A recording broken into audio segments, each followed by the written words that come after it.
Salmon Podcast มันสดอร่อย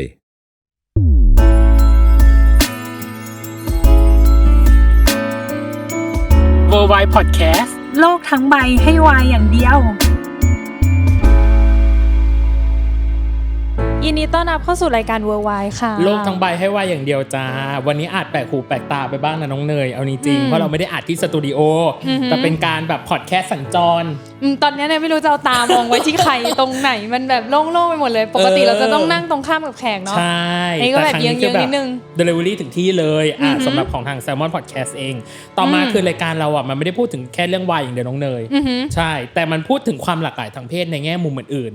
ที่น่าสนใจด้วยกับละครเรื่องนี้เองก็เช่นเดียวกันที่เรื่องอ่ะมันกำลังเล่าถึงอะไรน้องเนยมันกำลังเล่าถึงสังคมจีนในยุคนึงในยุคที่แบบชายรักชายมันยังไม่ได้เป็นแบบที่ยอมรับแล้วก็ถูกปิดกั้นแต่ตอนเนี้ยในณปัจจุบันเนี้ยความรักมันแบบเปิดกว้างมากขึ้นแล้วก็โอบรับความหลากหลายมากขึ้นซึ่งละครเรื่องนี้มันเลยทำให้เห็นถึงภาพประวัติศาสตร์อะไรบางอย่างและให้ทำให้เราอ่ะตระหนักรู้ถึงความเท่าเทียมอย่างหนึ่งแล้วก็เข้าใจปัญหาเชิงลึกในครอบครัวไปพร้อมๆกันแน่นมากเกินมาแบบต้องเกินก่อนเรากำลังพูดถึงละครเรื่องคุณชายน่าจะเป็นละครฟอร์มยักษ์ของทางช่องวัน31ด้วยแล้วเราก็ได้คิวของนักแสดง2คนมาคนหนึ่งน่าจับตามากๆที่เขาบอกเขาพลิกโฉมพลิกบทบาทตัวเองกับการเล่นครั้งนี้อยากเล่นบทแนวนี้มานานแล้วเราอยากรู้จริงๆว่าเขาว่ามานานแล้วเนี่ยมันนานแค่ไหนน้องเนยเฝ้ารอมานานแค่ไหนแล้วใช่แล้วก็เขาเองก็ได้พาแบบคู่หูคู่ใจของเขามาด้วยเกลียดเขาว่าคู่หูคู่ใจอะในทางการแสดงของเขายินดีต้อนรับฟิล์มธนภัทรและแจมรัชตาสวัสดีครับสวัสดีค่ะสวัสดีครับก็ดีใจมากๆที่ได้ทั้งคู่มาพูดคุยกับรายการของเราดีใจเช่นกันครับขอบคุณมากครับอย่างแรกคือเราเริ่มด้วยคำถามอุ่นเครื่องก่อนเลยวอร์มใช่ไหมวอร์มก่อนนอกจากความท้าทายทางด้านการแสดงแล้วที่ฟิล์มเคยบอกในโวกจำที่ตัวเองสัมภาษณ์ได้บ้างหรือเปล่าแล้วอะไรที่ทำให้ฟิล์มอยากเล่นบท LGBTQ มาแบบมานานมากแล้วหนึ่งอย่างคือเราเล่นเป็นพระเอกมาโดยตลอดมันก็คือผู้ชายที่ชอบผู้หญิงเราอยากฉีกจากบทบาทเดิมๆที่เราเคยเล่นมันคือความท้าทายที่เราอยากที่จะ challenge ตัวเองครับแค่นั้นเลยครับกังวลไหมแบบตอนที่อยากเล่นบทที่เป็น LGBTQ เนาะกังวลไหมว่าเอ้ยเราจะไหวไหมหรือแบบไม่กังวลเลยครับคือเปิดรับเต็มที่เราเปิดรับเต็มที่เราแค่อยากรู้ว่าตอนที่เราทำผลงานของเราออกมาเสร็จแล้ว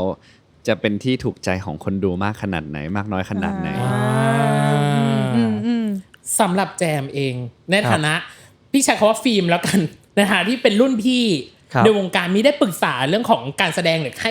เขาให้ได้คำแนะนำอะไรเกี่ยวกับเราไหมในเรื่องของการแสดงโอ้โหเยอะมากๆครับจริงเหรอจะเรียกว่ารุ่นพี่อย่างเดียวไม่ได้ต้องเป็นอาจารย์ด้วยครับเอ้ย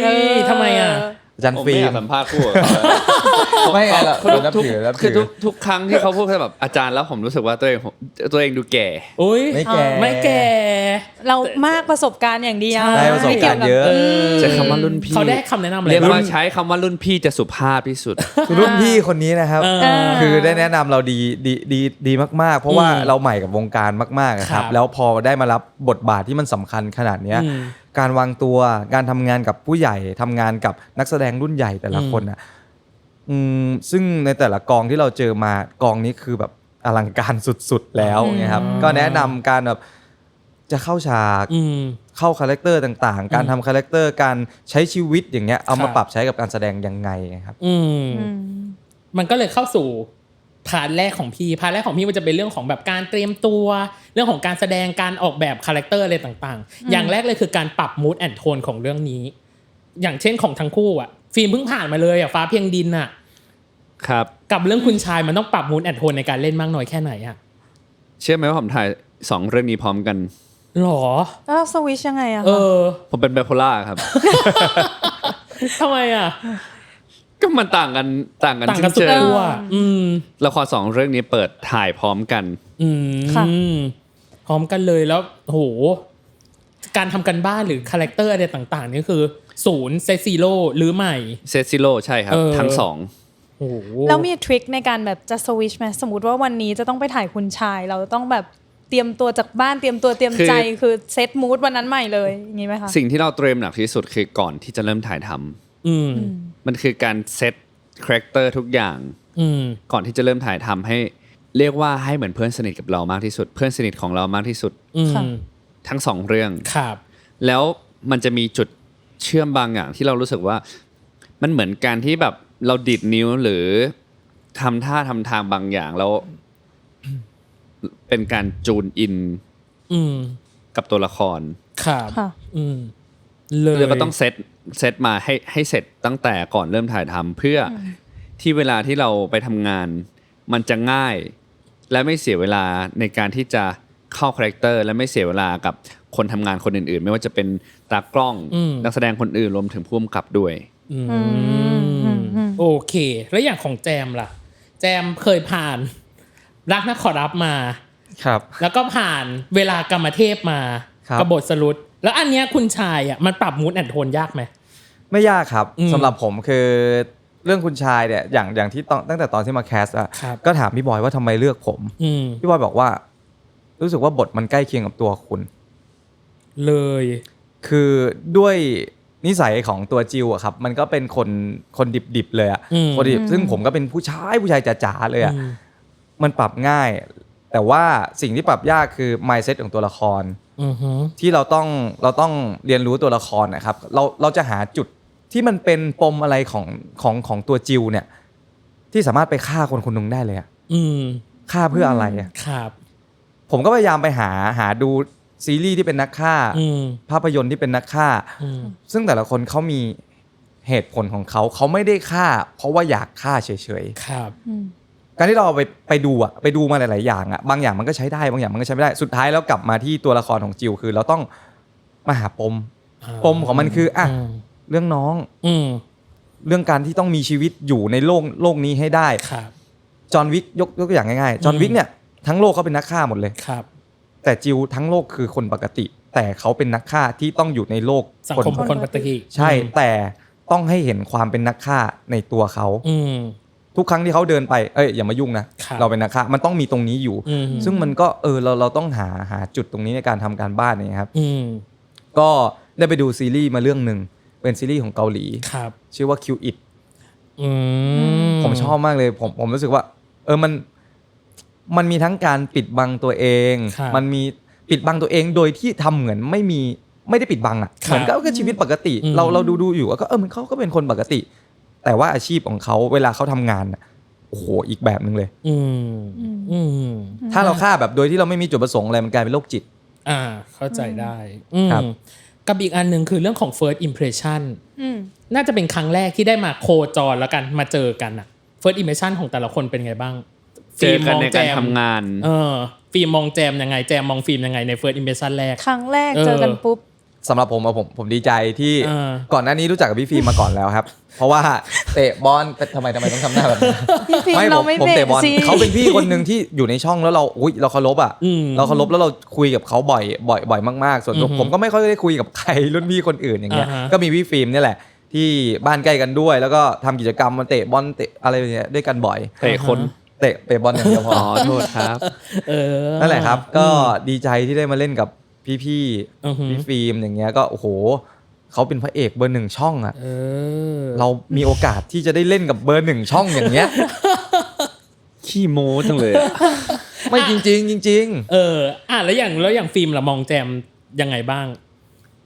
ก็เป็นน้องที่น่ารักคนนึงครับค่ะแค่ต้องนวดเขาหน่อยนวดทำไมต้องนวดก่อนนวดในที่นี้คือนวดอะไรคอยสอนด้วยน้องใหม่คือพูดก่อนว่าน้องเป็นคนที่น่ารักเป็นคนที่น่ารักเป็นคนที่ซื่อเปิดรับทุกอย่างเป็นคนขยันเป็นคนตั้งใจมันก็เลยทำให้เรารู้สึกว่าเราอยากที่จะสอนเขาแต่ด้วยความที่น้องยังใหม่เราก็เลยต้องนวดเขาเยอะหน่อยชอบคำว่านวดจังดีไม่ได้ใช้มือนวดนะทางการแสดงหมายถึงว่าเราต้องแบบ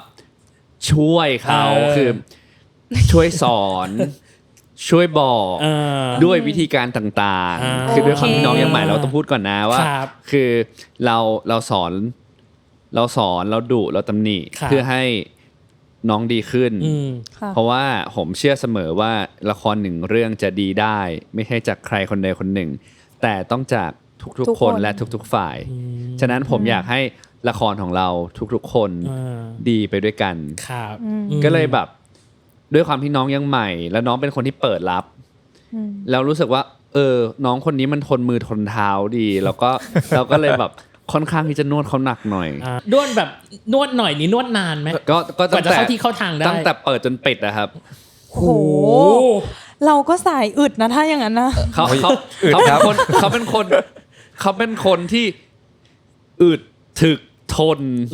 ดีเหมือนที่พี่ฟิล์มมองแหละชอบวิธีการสอนของพี่ฟิล์มนะครับพี่ฟิล์มก็เป็นคนพูดตรงๆคือผิดปุ๊บพูดเลยก็คือเคลียร์จบตรงนั้นใช่เราจะได้รู้ปัญหาที่เราเกิดขึ้นแล้วถ้าเป็นซ้ำอีกก็จะโดนหนักขึ้นเรื่อยๆอีกผมเป็นประเภทนั้นใช่ครับคือในพาร์ทของการทำงานผมเป็นคนจริงจังครับคือผมก็จะเริ่มจากการนวดเบาๆยังผิดที่เดิมเริ่มแรงขึ้นนะเริ่มใช้ยาแรงอย่างเงี้ยหรอแล้วต้องฉีดยาแรงหลายครั้งไม่แรงคือมันจะเริ่มแรงขึ้นเรื่อยๆตามพฤติกรรมที่ยังเป็นอยู่ครับมันเหมือนเป็นโรคนึงที่ใช้ยาเบาโอเคไม่ได้ผลเราต้องเริ่มใช้ยาแรงขึ้นเรื่อยๆแต่อย่างที่ผมบอกไปแหละครับคือไม่ได้มีจุดประสงค์ไม่ดีไม่ได้แบบมีความมุ่งร้ายต่อน้องคืออยากให้น้องได้ดีอยากให้น้องเก่งขึ้นแล้วก็อยากให้ละครของพวกเราเนี่ยดีไปด้วยกันครับจริงๆคือเนี่ยพูดเล่นนะแต่ว่าคือสอนจริงจังจริงๆเพราะว่าหนึ่งอย่างคือถ้าน้องจบจากเรื่องนี้ไปแล้วน้องเก่งขึ้นคนที่จะได้มากที่สุดคือตัวน้องไม่ใช่เราก็คือโอเคเราได้ทำงานตรงนี้ผลงานของพวกเราออกมาดีแล้วมันก็จบแค่ตรงนี้ถามได้ทุกเวลาด้วยนะถามได้ทุกเวลาด้วยเขาจะเหนื่อยขนาดไหนผมเดินไปถามเขาก็บอกเขาก็ยังสอนผมจะสอนตามอารมณ์ของตัวเองครูศิลปะเอาจริงๆเหมือนครูศิลปะคือถ้าสมมติว่ามูดตอนนั้นมันแบบมูดดี้นิดนึงอย่างเงี้ยก็ผมก็สอนนะแต่จะสอนในเวแบบยังไงเวในเวอารมณ์แบบยังขุ่นมัวอยู่หรือคือต้องบอกก่อนว่าเวลาสอนเนี่ยมันไม่ได้อยู่ที่อารมณ์ของผมแต่มันอยู่ที่ปัญหาของเขาโอเคแต่พี่ฟิล์มมีความเป็นครูอ่ะแบบเหมือนคุณครูเลยอ่ะมันก็เลยเข้าสู่คำถามต่อไปว่ามีอยู่ว่ามันคือเรื่องนี้อาจจะต้องใช้การแบบ break the ice กันประมาณนึงเรื่องของการละลายพฤติกรรมกันประมาณนึงแต่ด้วยพี่เรียกใช้คำนี้ว่าด้วยเรียกแกปอายุมันมีแกปอายุประมาณนึงนะ2ปีโดยประมาณอายุมีผลไหมมีผลไหมกับการแบบไม่มีเลยนะครับเข้ากันได้อย่างแบบราบรื่นคล่องใช่คืออย่างถ้าอย่างเราถอดออกมาจากคาแรคเตอร์คือโอ้โหเรานับถือเขาเป็นพี่แบบมากๆเลยนะแต่พอเข้าคาแรคเตอร์ถามพี่ยังว่าพี่นับถือเองเปล่าไม่ผมนับถือพี่คนเดียวก็ได้นั่นแหละแต่พอแบบเข้าคาแรคเตอร์ด้วยกันน่ะมันคือตัวเทียนกับตัวจิวล้วนๆนะครับมันไม่ได้มีเรื่องอายุเรื่องแกปอะไรต่างๆแล้วมันคืออารมณ์ล้วนๆน่าสนใจเพราะว่าสนิทกันมาก่อนอยู่แล้วสนิทไหมพี่ผมสนิทกับพี่นะเขาสนิทกับผมคนเดียวแต่ผมไม่เห็นสนิทกับเขาเลยแรงมากลาเล่นโอเคพี่ฟิล์มเขาสนิททุกคนเลยในกองอะครับแบบเป็นคนที่เฟรนลี่มากๆเฟรนลี่สุดๆเห็นด้วยตั้งแต่ฟ้าเพียงดินแล้วแหละเห็นด้วยโอเคกับอีกอันนึงคือการทำคันบ้านของแต่ละคนอันเนี้ยพี่ถามฟิล์มนอกรอบ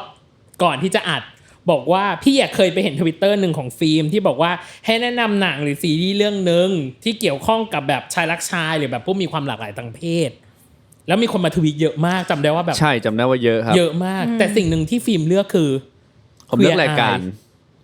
ผมกลับเลือกรายการอย่างที่พูดไปคือรายการ Queer Eye คือ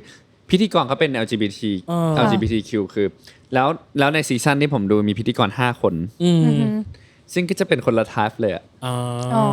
มันทำให้เราได้เห็นคาแรคเตอร์ของแต่ละคนซึ่งแต่ละคนไม่เหมือนกันเลยแต่มีความชอบแบบเดียวกันมันทำให้เราหยิบจับตรงนั้นน่ะมีเหมือนมันมีซอสเยอะมีจุดให้เราสังเกตเยอะครับแล้วผมว่าการศึกษาจากคนจริงๆเนี่ยมันทำให้เราเข้าใจความเป็นมนุษย์คนที่เป็น LGBTQ ได้มากกว่าการดูหนังอันนี้คือในมุมของผมคนเดียวนะครับย้ำว่าของผมคนเดียวแล้วพอผมดูไปรายการมันก็สนุกแล้วเราก็เลยเอาซอสต่างๆที่เราได้จากรายการ Queer Eye มาผสมเข้ากับการบ้านที่เราได้จากบท ในที่บทเขียนมา แล้วมาผสมกัน ครับ จนออกมาเป็นตัวเทียน หยิบอะไรมาบ้างอ่ะหยิบจับอะไรที่เอามาใส่ในตัวเทียนบ้าง พอแชร์ได้ไหม มันก็คือความชอบแหละครับ แล้วก็ผมรู้สึกว่าพอผมดูรายการ Queer Eye แล้วมันเหมือนมีดอกไม้5สีอ่ะมันเหมือนกับผมก็เปรียบเทียนเป็นเหมือนดอกไม้เป็นเหมือนผู้หญิง1คนแต่เป็นดอกไม้ที่ไม่ได้เหมือนกับพิธีกรทั้ง5คนเป็นดอกไม้ในแบบของเราโทษนะครับถามได้ไหมว่าแบบเปรียบเทียบเป็นดอกไม้อะไรสำหรับตัวเทียนผมไม่มีดอกไม้ไม่มีดอกไม้เป็นชนิดที่ชัดเจนแต่มันคือความสวยงามที่เหมือนกับดอกไม้ที่มีกลิ่นหอมแล้วมีความน่าทนุถนอมเพราะที่จริงอ่ะมันจะเป็นคำถามเรื่องของการหาปุ่มหลังหรือทัศนคติของตัวละครเพราะพี่อ่ะมองว่าตอนที่ฟิล์มเล่นเป็นเทวราชในฟ้าเพียงดินครูทางการแสดงก็บอกว่าเฮ้ยให้ลองเปรียบเป็นแบบสัตว์หรือสีพี่ก็เลยไม่รู้ว่าใช้วิธีเนี้ยในการเปรียบเทียบกับความเป็นเทียนด้วยหรือเปล่าใช่ครับก็คือหยิบจับมาใช้เหมือนกันโอเคกับของแจมเองก็เช่นเดียวกันก็พูดในตัวของโบกเหมือนกันบอกว่าอยากเข้าใจนักฆ่าก็เลยไปดูจอห์นวิกครับแต่เหมือนจอห์นวิกกับจิลเองก็น่าจะห่างไกลกับตัวเองพอสมควรใช่ใช่ครับแจมรู้สึกแบบนั้นเหมือนกันใช่ไหมเราไม่ได้ดูแค่จอห์นวิกอย่างเดียวคือเราไม่ได้ดูแค่ตัวของเขาอย่างเดียวแต่เราดูโลกของเขาครับโลกของนักฆ่ามันคิดอะไรกันอ่ะเขามีอะไรคือมีแนวคิดแบบไหนทำไมเขาต้องมาฆ่าทำไมเขาไม่ใช้ชีวิตปกติเหมือนคนทั่วๆไปทั้งที่ร่างกายเขาก็สมบูรณ์เหมือนคนปกติแต่สุดท้ายแล้วมันต้องย้อนกลับมาว่ามันไม่มีทางเลือกคนเราไม่มีทางเลือกเยอะขนาดนั้นครับยิ่งบวกกับพล็อตเรื่องของคุณชายในสมัยนั้นอ่ะโอ้โหแบบยิ่งความรู้น้อยยิ่งทางเลือกน้อยครับโอกาสก็ยิ่งน้อยลงไปทุกทีดังนั้นเนี่ยคนหนึ่งที่มันมีปมที่พ่อแม่ตายแล้วไม่เหลืออะไรเลยจะทำอาชีพอะไรได้สุดท้ายแล้วมันก็คือนักฆ่าเพื่อเลี้ยงตัวเองเลี้ยงน้องแต่ว่าถ้าเกี่ยวกับ LGBTQ ที่ผมเคยไปดูมาอย่างเงี้ยถ้ามาปรับใช้ในตัวละครของผมเนี่ยก็คือผมไปดูปัญหามากกว่าปัญหาของทางสังคมครับว่ามันเกิดอะไรขึ้นบ้างก็เป็นรายการเหมือนกันเป็นเกี่ยวกับเขาจะออกมาพูดเกี่ยวกับว่าครอบครัวที่เป็น LGBT แล้วก็มีลูกเข้ามาอย่างเงี้ยซึ่งมันเป็นปัญหามันไม่ใช่แค่เฉพาะคู่สมรสนะครับมันมีทั้งปัญหาคนที่เป็นลูกด้วยที่เป็นเด็กเขาเกิดปมขึ้นมาอย่างเงี้ยผมก็เลยทำไมต้องแบ่งแยกกันด้วยทั้งที่ทุกอย่างก็มีคุณค่าเหมือนกันชีวิตเหมือนกันน่ะพอผมนั่งฟังผมก็โอ้โหใช่ถึงว่าทำไมต้องออกมาเรียกร้องกันเยอะขนาดนี้เราก็ได้เป็นหนึ่งดีใจมากที่แบบเรื่องนี้ก็ได้สะท้อนแล้วก็เป็นอีกหนึ่งกระบอกเสียงแหละครับก็เลยจะถามต่อไปว่าเรื่องของการออกแบบตัวละครคือทำงานกับเทียนกับทำงานกับจิวเป็นยังไงบ้างทำงานกับตัวละครที่ตัวเองเล่นน่ะมันมีความยากง่ายใกล้ไกลเหมือนกับตัวเองต่างกับตัวเองมากน้อยแค่ไหนอย่างเช่นตัวเทียนกับฟิล์มอย่างเงี้ยหนึ่งอย่างที่มันต่างกันชัดเจนมันคือรสนิยมเนาะครับซึ่งมันชัดเจนอยู่แล้วแต่ว่ามันมีหลายอย่างที่เหมือนกันผมมีมุมที่อ่อนโยนมุมที่มีความเป็นผู้หญิงมากเหมือนกันครับเราก็หยิบจับอะไรแบบนั้นมาผสมมาจูนให้เรารู้สึกว่าเฮ้ยเราเข้าใจนายนะครับอ่อนโยนทำไมถึงทำแบบนี้ทำไมถึงชอบแบบนี้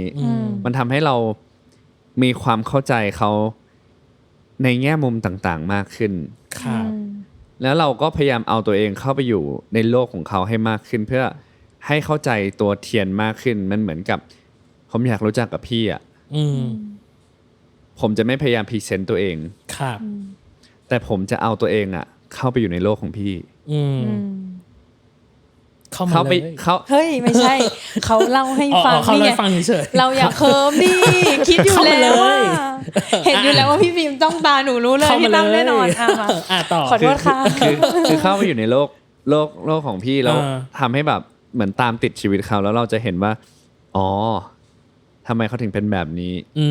ทำไมเขาถึงคิดแบบนี้ทำไมเหตุการณ์นี้เขาถึงเลือกจะตัดสินใจแบบนี้แล้วอะไรที่มันแบบต่างกันสุดๆเลยนอกจากเรื่องรสนิยมไม่มีเลยเหรอคือถ้าเป็นในเรื่องของนิสัยคือไม่มีผมรู้สึกว่าชีวิตเทียนกับชีวิตผมมีความคล้ายกันเยอะมากผมเป็นคนที่ต่อสู้อะไรหลายๆอย่างมาด้วยตัวเองใช้ชีวิตด้วยความกด ดันมาด้วยตัวเองใช้ชีวิตด้วยการเดิมพันมาด้วยตัวเองเดิมพันในที่นี้คือเดิมพันด้วยทั้งหมดที่มีจนมาถึงวันนี้ได้ครับซึ่งในละครคุณชายก็จะเห็นว่าจะมีหลายซิทูเอชันที่เทียนเลือกที่จะเดิมพันทุกอย่างเพื่อบางสิ่งบางอย่างที่สำคัญกับเขาซึ่งผมรู้สึกว่ามีเทียนกับผมมีความคล้ายคลึงกัน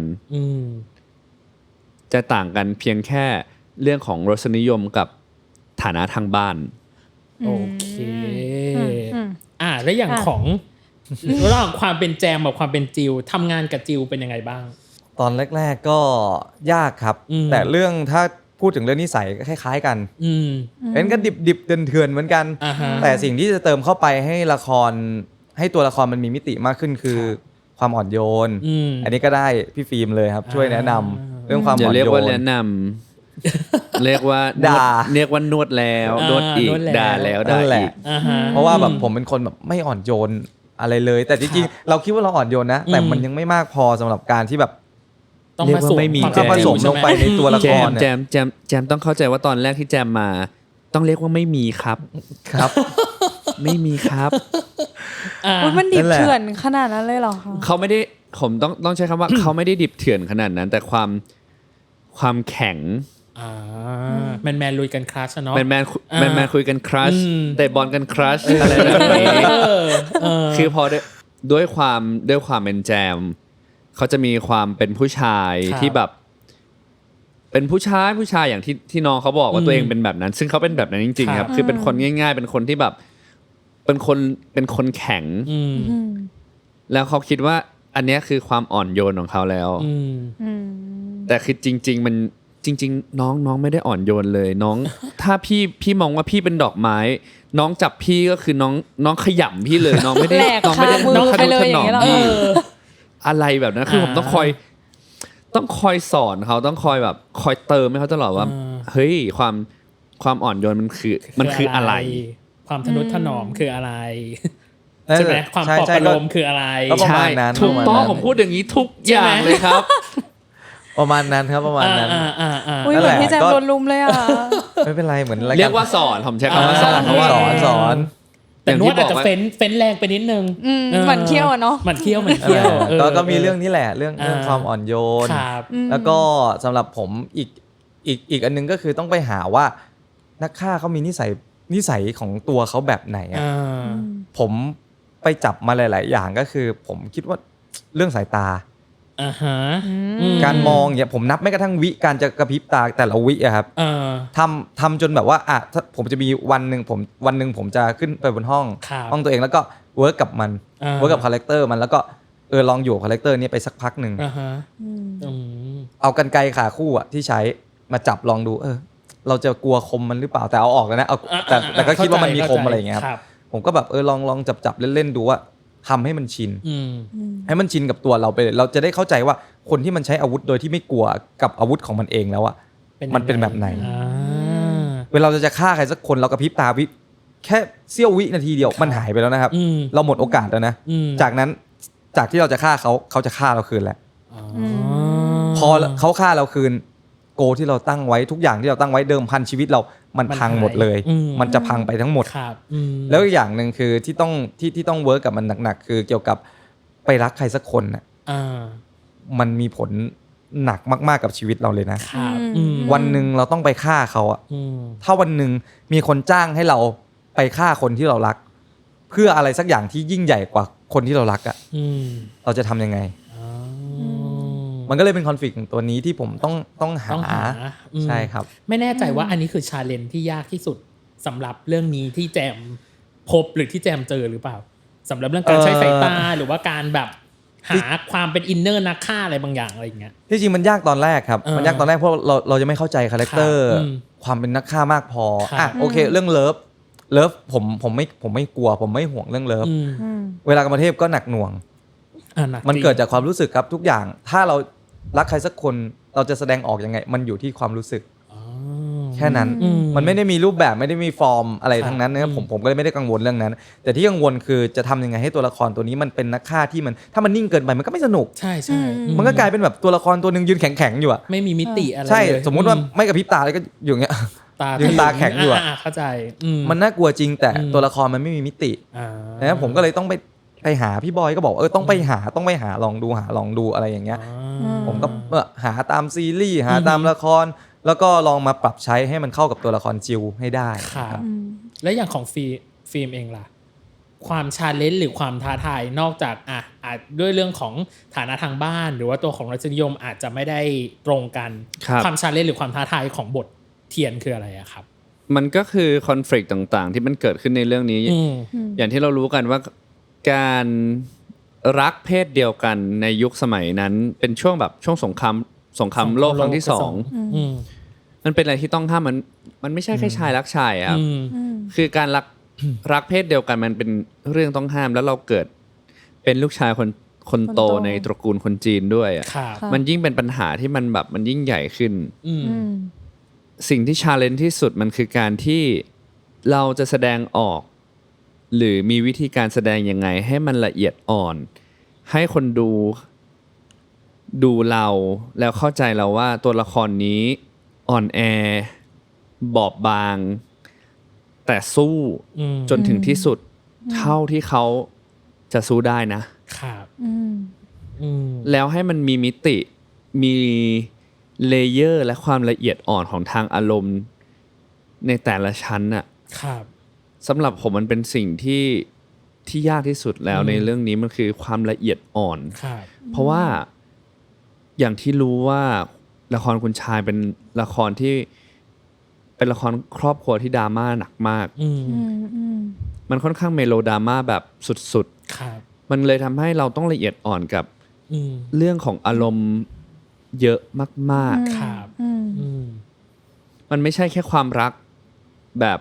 ชู้สาวมันคือมันมีเรื่องของความรักของพี่กับน้องความรักของพ่อแม่หรือเราที่เป็นลูกกับแม่หรือกับคุณพ่อผมรู้สึกว่าความละเอียดอ่อนที่เราต้องถ่ายทอดความรักในแต่ละรูปแบบที่ออกไปให้กับคนดูให้เขารู้สึกว่าเรารู้สึกแบบนั้นจริงๆแล้วรู้สึกไปกับเราสู้ไปกับเราเชียร์อัพตัวละครในขณะที่ตัวละครต้องต่อสู้กับปัญหาที่ใหญ่มากในยุคนั้นนะการไม่เป็นที่ยอมรับเรื่องความเท่าเทียมกันเรื่องเพศอ่ะมันเป็นอะไรที่ถึงขั้นทำให้เขาคนฆ่ากันได้สำหรับผมสิ่งที่มันยากที่สุดมันคือความละเอียดอ่อนมันมีความเปราะบางแหละต้องเข้าใจว่าเรื่องนี้มันมีความเปราะบางบางอย่างแล้วเราจะนำเสนอความเปราะบางตรงเนี้ยความเปราะบางทางอารมณ์ตรงนี้ของตัวละครน่ะให้คนดูรู้สึกยังไงที่ไม่มากไปไม่น้อยไปการหาบาลานซ์ที่ว่ายากเอาจริงมันมีเลเยอร์และมีแง่มุมของละครหลากหลายแง่มุมมากในเรื่องนี้ของฟิล์มบอกว่าบทเทียนมันยากมากจนถึงกลัวเป็นโรคซึมเศร้าอยู่ช่วงนึงใช่ครับมันเป็นละครที่ผมพูดได้ว่ามันเป็นละครที่เครียดที่สุดในชีวิตตั้งแต่เล่นละครมาอันนี้จริงพี่ฟิล์มพูดในกองเลยครับผมเคยได้ยินเท่าที่ผมนับดูอ่ะผมร้องไห้เกือบทุกวันมีซีนที่ต้องร้องไห้เกือบทุกวันแล้วมันเหนื่อยมากด้วยอากาศด้วยบทด้วยเวลาทุกอย่างมันหนักจริงๆครับอยากรู้พอมันหนักๆแบบเนี้ยมันมีปัญหาเกี่ยวกับเวลาเราจะเอาคาแรคเตอร์ออกจากตัวเราหมายถึงพอคัดปุ๊บอย่างเงี้ยมันมีปัญหาตรงนี้มั้ยผมไม่มีปัญหาเรื่องการคัดตัวเองกับคาแรคเตอร์แต่ผมจะมีปัญหาเรื่องผมมีอารมณ์ของตัวละครติดกับบ้านมันเป็นความเครียดที่มันเหมือนพอทำงานตัวละครเครียดแล้วเราเริ่มเครียดตามจนบางทีเราอยู่บ้านแล้วเราเครียดแล้วเราไม่รู้ว่าความเครียดเนี้ยเป็นความเครียดของตัวละครหรือของเรามันมีความแบบปนเปแหละพี่ว่าประมาณนึงอ่ะแล้วมันถึงขั้นต้องมีการฮีลหรือต้องมีการแบบรักษาหรือรีคอเวอรี่อะไรกับตัวเองป่ะคะผมฮีลตัวเองโดยการที่เวลาว่างผมจะดูการ์ตูนแต่ว่ามันก็มีช่วงนึงหนักถึงขั้นคิดว่าอยากพบจิตแพทย์นะอยากพูดคุยอยากแบบ อยากให้เขามาช่วยเราเอาไอ้ความเครียดพวกนี้ออกไปจากใจแต่ว่าตอนนี้โอเคขึ้นแล้วเนาะโอเคขึ้นเยอะแล้วครับโอเคขึ้นเยอะพอเรามีเวลาได้ใช้กับตัวเองได้ใช้กับครอบครัวได้เจอโลกได้เจอผู้คนมันทำให้แบบเราได้ทบทวนตัวเองหลายๆอย่างแล้วทำให้ชีวิตมันดีขึ้นบวกกับพอมีเวลาผมก็นั่งอ่านหนังสือที่เขาเรียกว่าเป็นหนังสือเกี่ยวกับความคิดเกี่ยวกับเรื่องความคิดต่างๆที่แบบการทำงานของสมองมันเลยทำให้เราได้ฝึกไปด้วยแล้วเราก็พอฝึกไปเราก็เริ่มคอนโทรลอารมณ์ตัวเองได้มากขึ้นโอ้ยอยากเข้าช่วงทีมไอเลยน้องเนยใจเย็นๆเนาะยังเหลือพี่แจมอยู่ไปพี่แจมก่อนไปพี่แจมก่อนครับอีกอันนึงคือการร่วมงานกับนักแสดงท่านอื่นๆอันนี้พี่รู้สึกว่าน่าจะเป็นพอยต์ใหญ่ในช่วงครึ่งแรกของเราเลยคือการร่วมงานกับมีกี่ครึ่งฮะมี25ครึ่งค่ะหนูล้อเล่น2พออยู่กันถึงอาทิตย์หน้ามั้ยใช่เกินไปโอเคในการร่วมงานกับนักแสดงท่านอื่นอย่างเช่นของแจมเองพี่ไม่แน่ใจว่าต้องเข้ากับใครมากที่สุดพี่เต๋าครับหรอพี่เต๋าสมชายเข็มกลัดเป็นไงบ้างกับการเข้ากับพี่เต๋าโอ้โหเข้ากันได้ดีมากเลยครับจริงร้อยเหรอสไตล์เดียวกันเลยครับคือด้วยพี่เต๋าเป็นคนที่เฟรนลี่แล้วเป็นคนพูดตรงๆคิดอะไรแกก็พูดเลยจะบอกเลยน้องแบบนี้อย่างนี้ชวนไปนั่นไปนี่ชวนไปเตะบอลอะไรอย่างเงี้ยครับเขาก็โอ้โหความเป็นผู้ชายของพี่เต๋านี่ก็เยอะมากๆแล้วพอเข้าฉากด้วยกันน่ะมันทำให้เราไม่เกรงเล่นได้เลยพี่เต๋าอยากเล่นเต็มที่พี่อยากถีบผมถีบให้เต็มที่เลยครับอะไรอย่างเงี้ยหลังจากนั้นเขาก็เลยกระโดดถีบขาคู่ใส่เลยล้อเล่นก็เกินไปเขาสั่งลูกน้องมาถีบผมแทนอันนี้ไงไม่อย่างพี่เต๋าคือโหเล่นด้วยกันคือมันมากๆครับแล้วพี่เต๋าเป็นคนที่แบบจริงจังแบบจริงจังสุดๆอ่ะซึ่งแบบชอบแบบเนี้ยมาเลยแต่อย่างของฟิล์มเองพี่ว่าต้องเกาะเกี่ยวกับหลายคนมากๆตรงๆเองครอบครัวเนาะครอบครัวดูแบบพี่แท่งเองหรือพี่ป๊อกเองถ้าเป็นนักแสดงรุ่นพี่คนที่ผมเข้ามากที่สุดคือพี่ป๊อกเป็นไงบ้างครับกับพี่ป๊อกสนุกดีครับผมชอบ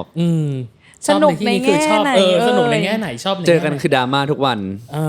รู้แน่ๆแล้วคือแบบดราม่าแน่ๆต้องมีร้องไห้ต้องมีน้ำตามาปะทะอารมณ์อะไรบางอย่างพี่ป๊อกเขาส่งพลังแบบตัวเล็กนิดนึงแต่พลังเขาเยอะมากแล้วผมรู้สึกว่ามันเป็นซีนดราม่าที่มันอิ่มครับเวลาเราเล่นเราจะรู้สึกมันเป็นความเครียดที่มันเติมเต็มหัวใจเหมือนเสพติดอะไรแบบนี้ก็ไม่รู้เหมือนกันแต่คือเวลาเราเล่นกับพี่ป๊อกแล้วมันรู้สึกว่า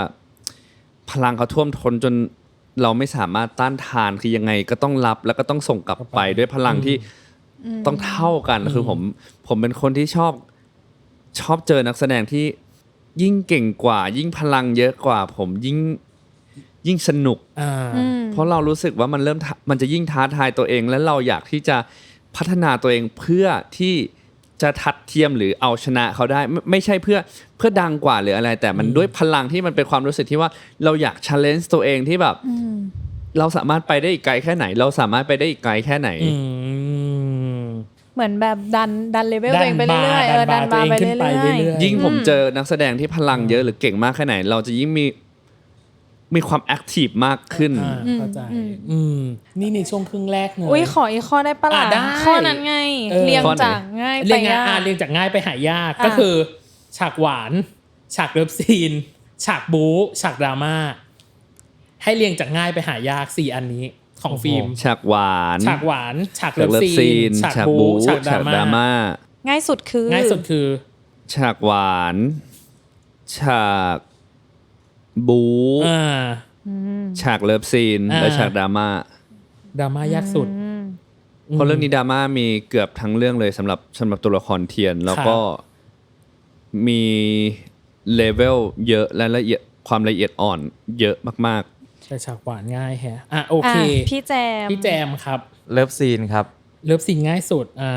บู๊ครับบู๊เหมือนกันหวานแล้วก็ดราม่าอย่างที่พี่บอกเหมือนกันคือมันต้องแตะให้ถึงนะครับต้องแตะให้ถูกด้วยใช่แตะให้ถูกมันต้องแตะให้ถูกที่แล้วมันถึงจะได้เมสเสจตรงนั้นออกมาจริงๆไงครับก็เลยยากแปลว่าเราไม่ค่อยหวานหรอพี่แจมมันดูแบบ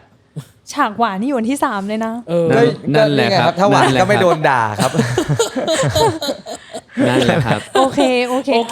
อ่ะ เป็นตัวเองเวอร์ในช่วงครึ่งแรกเนาะส่วนในช่วงครึ่งหลังเนี่ยเราจะพูดถึง TMI ที่เราไปหามาแบบข้อมูลที่รู้ก็ได้ไม่รู้ก็ได้เกี่ยวกับทั้งคู่รวมถึงเราอาจจะมีเกมให้เล่นสักเล็กสักน้อยแล้วก็ในช่วงครึ่งหลังเราอาจจะพูดถึง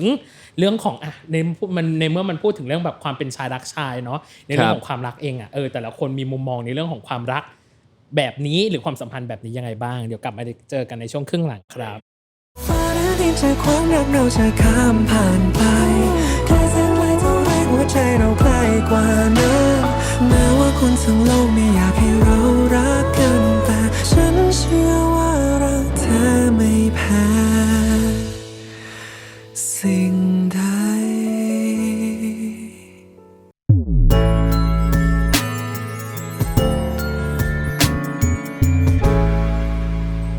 กลับมาในช่วงครึ่งหลังของ Worldwide จากน้องเนย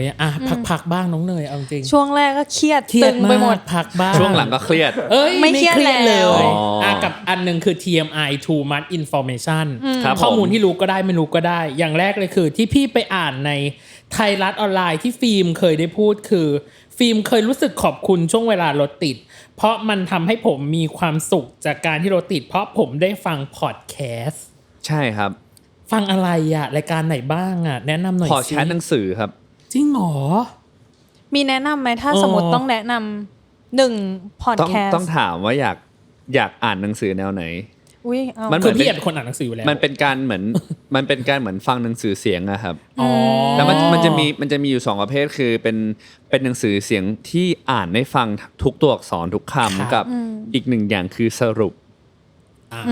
เป็นคนที่อ่านมาแล้วมาสรุปให้ฟังว่าหนังสือเล่มนี้มีท็อปิกหลักคืออะไรบ้างต้องถามว่าชอบแนวไหน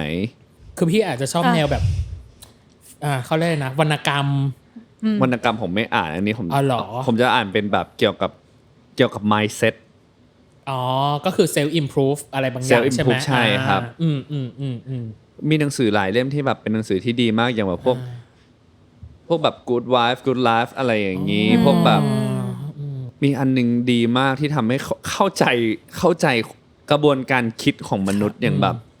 เป็นหนังสือที่แบบได้รับรางวัลเยอะแยะมากมายแบบ think fast think slow เล่นหนาๆที่ฟาดหัวคนตายได้อะไรแบบนั้นผมชอบฟังคือเมื่อก่อนผมเป็นคนอารมณ์ร้อนแล้วเราก็จะเป็นคนที่หงุดหงิดกับรถติดมากแต่พอเราเริ่มอ่านหนังสือพวกนี้มันทำให้มุมมองที่เรามีต่อโลกหรือมีต่อทุกสิ่งทุกอย่างรอบตัวเราเปลี่ยนไปมันทำให้เรามีความสุขขึ้นผมใช้คำนี้เมื่อเราเปลี่ยนมุมมองได้ชีวิตเราก็มีความสุขขึ้นเพราะว่าเราไม่สามารถเปลี่ยนรถให้มันหายติดได้เข้าใจถ้าเราอยากมีความสุขมากขึ้นเราก็แค่เปลี่ยนความคิดตัวเองจบรายการเลยปะยังไม่จบแต่เมื่อกี้เนี้ยตอนที่คุยตอนที่แจมออกไปพักมีคำถามหนึ่งที่น้องเนยอยากถามเรื่องสายตาใช่ยังตกค้างยังเหลืออยู่ในชีวิตประจำวันแบบเผลอใช้อะไรเงี้ยก็มีบ้างครับมีบ้างแต่ว่ามันไม่ใช่สายตาของจิวแต่มันเป็นวิธีการใช้สายตามากกว่าว่าแบบเราโฟกัสกับคนที่เราอยากรู้จักให้มากขึ้นบางครั้งเราไม่ต้องพูดก็ได้แต่แค่นั่งสบตาเขาก็อะไรอย่างเงี้ยใช่ที่ตั้มเราไม่เขินเนาะเราได้ไป2คนแล้วนะเราต้องไม่เขินแล้วนะเป็นคนไม่ค่อยพูดอยู่แล้วไงครับแต่ว่าคือเราว่าผมคิดว่านะสายตามันก็คือหน้าต่างแค่เรามองกันบางครั้งบางคนเห็นไหมว่าพูดแบบสาระอะไรเยอะมากเลยนะแต่ว่าตามันดูไม่จริงใจเลยมันก็ไม่ได้คนที่เขานั่งนับอยู่มันก็ไม่ได้สื่ออะไรให้เต็มที่ครับกับอีกอันหนึ่งที่บอกว่าไม่ใช่ชอบเป็นคนชอบพูดแต่พี่ไปดูในรายการ Sound Check บอกเป็นคนชอบจดทุกสิ่งจดทุกอย่าง everything พี่เลยอยากรู้ว่าตอนเรื่องคุณชายมีจดหรือเทคโน้ตอะไรบ้างไหมจดครับจริงเหรอจดคำสอนของคุณฟิล์มธนภัทรหรอยังไงการบ้านของเขาการบ้านของเขาของพี่ฟิล์มก็จดครับของพี่ฟิล์มก็จดของอย่างตีพลพัฒน์อย่างเงี้ยผมก็จดแล้วก็ตอนที่ทำคาแรคเตอร์ตอนแรกผมจดเลยผมจดเป็นเรียงความเลยครับ 3-4 หน้าจดเสร็จปุ๊บหารูปคนตายคือหายังไงให้เห็นว่าเราจะฆ่าคนอะไรแบบไหนเงี้ยฆ่าเพราะอะไรผมจดแล้วก็ประมวลให้มันออกมาเป็นภาพที่อยู่ในหัวผมจะเห็นภาพได้ชัดกว่าเนี่ยแหละแค่นี้แหละ TMI จากที่ไปหามาที่จริงมีเยอะมากแต่ว่า ประมาณนี้ก่อน ครับ โอเคกับอีกอันนึงคือเป็น 1 minute challenge ครับเป็น speed quiz ถามเร็วตอบเร็วแต่เป็น speed quiz ในแบบ never have I ever คือเคยหรือไม่เคยทำสิ่งนี้ ครับ ที่ผมกำลังจะบอกไปมีแต่ละคนเป็น8ข้อไม่เหมือนกัน ครับ ครับผมอ่ะ ใครก่อนดีใครอยากเล่นก่อน ใคร ผ อ ม ยาก ก่อนก็ได้ เอ ครับ อ มา 1 minute challenge ของคุณฟิล์มธนภัทรจะเริ่มต้นณบัดนี้ครับ รับสายแก๊งคอลเซ็นเตอร์ เคยครับ บนสิ่งศักดิ์สิทธิ์ เคยครับ ถูกเพื่อนหักหลัง เคยครับ ดูซีรีส์หามรุ่งหามค่ เคยครับ ำจ่ายหรือใช้บัตรเต็มวงเงิน เกือบเต็มครับ โกหกเพื่อให้คนอื่นสบายใจ เคยครับ โดนทักเป็นนักแสดงท่านอื่น เคยครับ เห็นคนตายต่อหน้าต่อตา ไม่เคยครับ หมด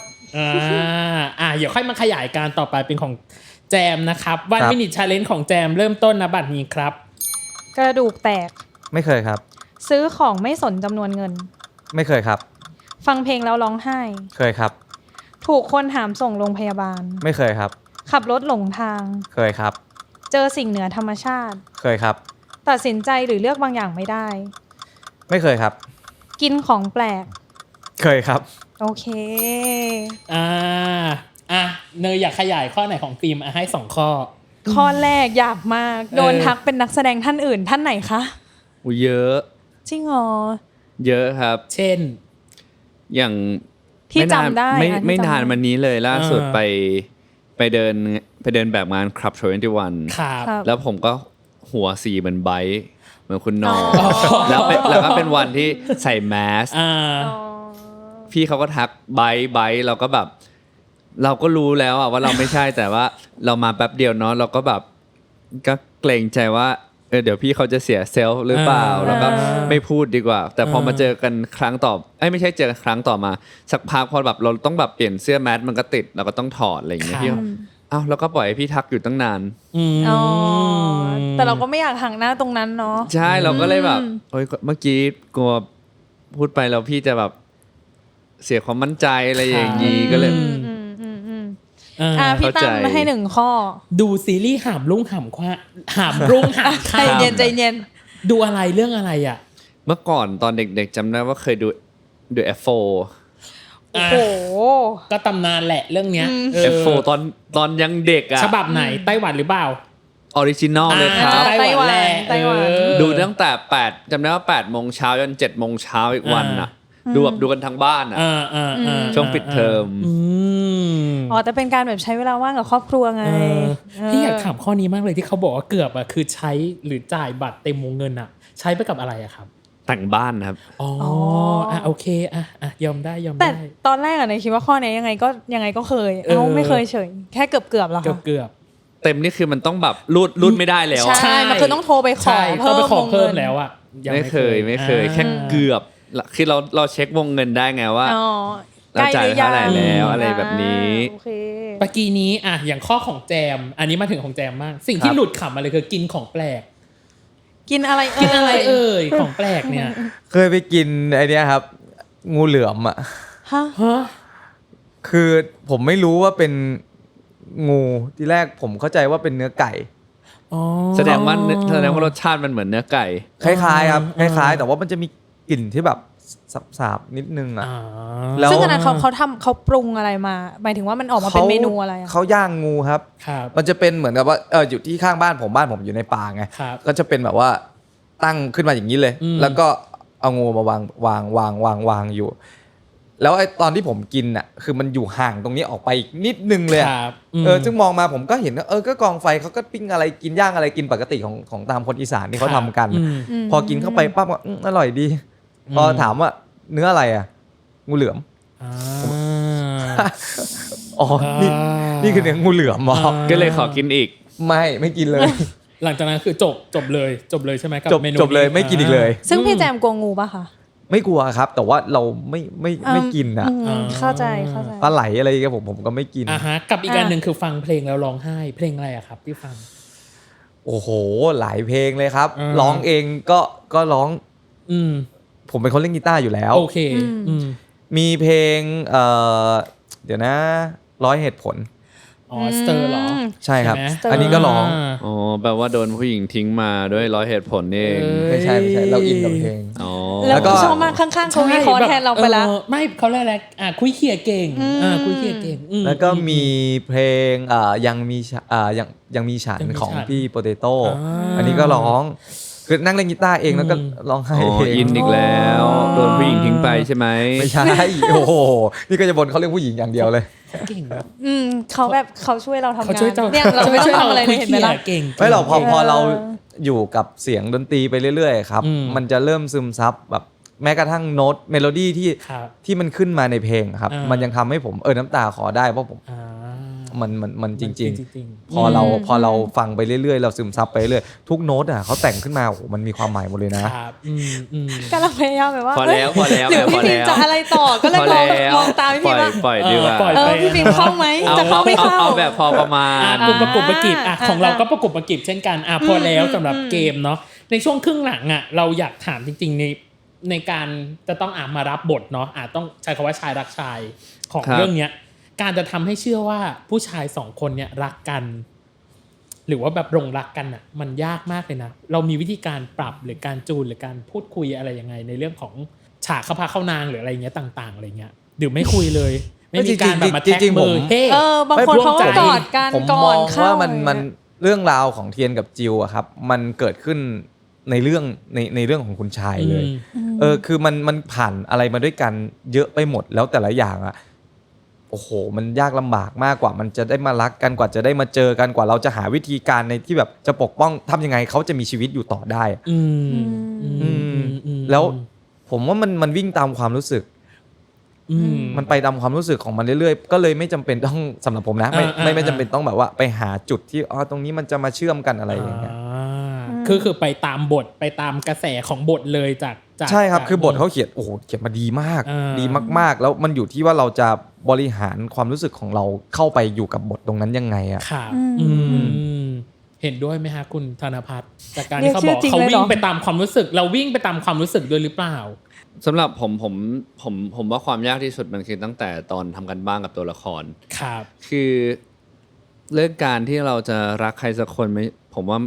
มันไม่ใช่เรื่องที่แปลกมันเลยไม่ใช่เรื่องที่ยากคือถ้าเรารู้จักตัวละครของเราเหมือนเพื่อนสนิทได้การที่เราจะไปหลงรักใครมันไม่ใช่เรื่องที่ยากเลยเพราะว่าความรักมันไม่ได้จำกัดเพศอยู่แล้วแต่ด้วยตัวของพี่ใช้คำว่าความสัมพันธ์ของ LGBTQ เนาะหรือชายรักชายพี่มองเป็น2 เวย์คือมันเป็นทั้งพรและเป็นทั้งคำสาปพรในที่นี้มันคือมันเป็นรักที่สวยงามมันเป็นรักที่ไร้พรมแดนประมาณนึงแต่พอเป็นคำสาปแล้วมันยากที่จะสมหวังหรือยากที่จะลงเอยเหมือนในโปสเตอร์ที่บอกเลยมันเป็นความรักที่ซ่อนเลนแต่มันยากที่จะลงเอยจริงๆมันด้วยยุคสมัยตอนนั้นด้วยครับมันคือสิ่งต้องห้ามในยุคนั้นมันก็เลยบริบททางสังคมมันบังคับให้เราต้องลำบากในการที่เราจะรักกันแต่จริงๆเรื่องถ้าพูดถึงหัวใจเทียนกับจิวมันไม่ลำบากเลยมันถ้ามันไม่มีเรื่องคำว่ารักต้องห้ามเข้ามามันจะไม่มีอะไรยากเลยครับแต่ด้วยบริบททางสังคมอย่างที่บอกครอบครัวคนจีนเขาคือครอบครัวคนจีนแล้วก็จะต้องขึ้นเป็นหัวหน้าสมาคม5มังกรอีกเราเป็นแค่นักฆ่ามันสถานะทางสังคมมันต่างกันมากๆเลยครับเห็นด้วยไหมฮะกับทางที่เขาบอกคุณฟิล์มผมว่ามันเหมือนพรมากกว่าครับมันขึ้นอยู่กับมุมมองของคนนะถ้าเรามองว่ามันคือคำสาปมันก็คือคำสาปแต่ถ้าเรามองว่ามันคือพรจากพระเจ้ามันก็คือพรที่เราได้รับมาซึ่งในมุมของผมกับเทียนคือมองว่าความรักที่เรามีในเรื่องคุณชายมันคือพรที่ทำให้หัวใจของเรา20 กว่าปีไม่เคยถูกเติมเต็มแล้วมันมีใครสักคนมาเติมเต็มเราเลยพร้อมที่จะสู้ทุกปัญหาเพื่อให้ความรักครั้งนี้มันเกิดขึ้นจริงได้ผมเลยไม่ได้มองว่ามันคือคำสาปเลย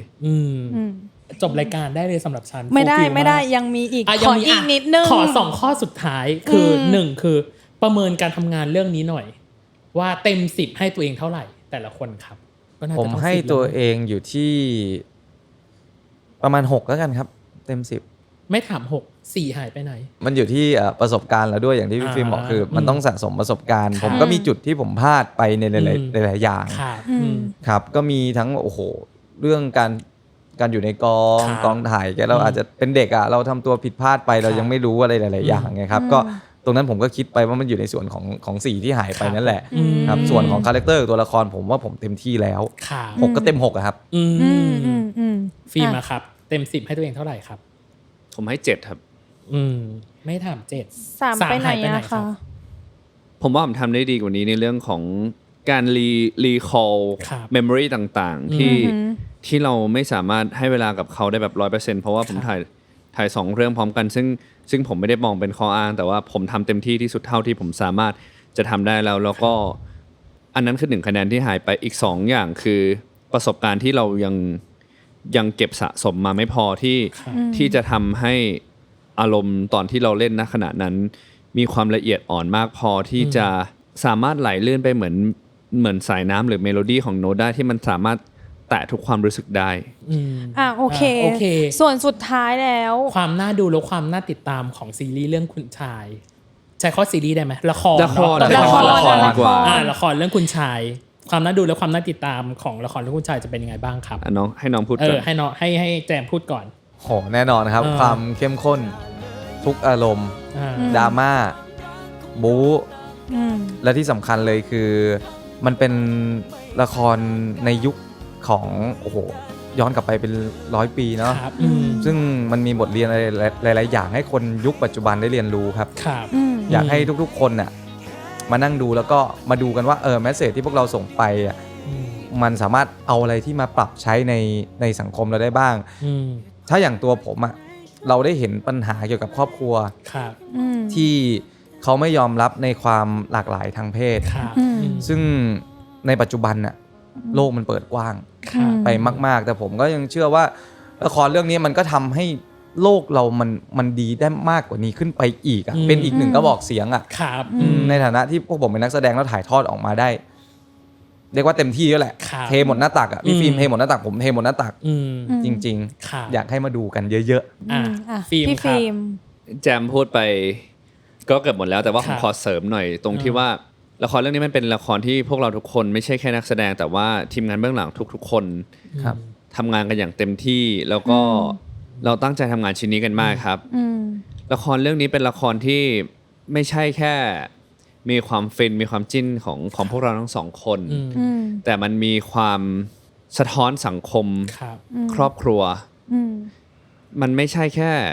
เรื่องของคนจีน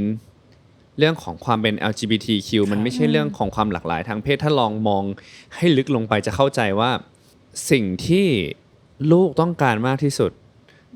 มันคือความรักจากพ่อแม่มันคือความเข้าใจจากพ่อแม่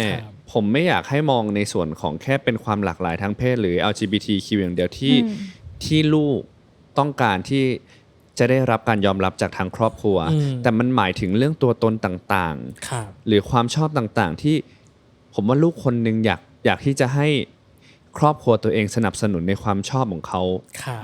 และมีความสุขไปด้วยกันในส่วนของพาร์ทของครอบครัวและในส่วนของความเท่าเทียมกันในสังคมนะครับผมรู้สึกว่าถ้าละครเรื่องนี้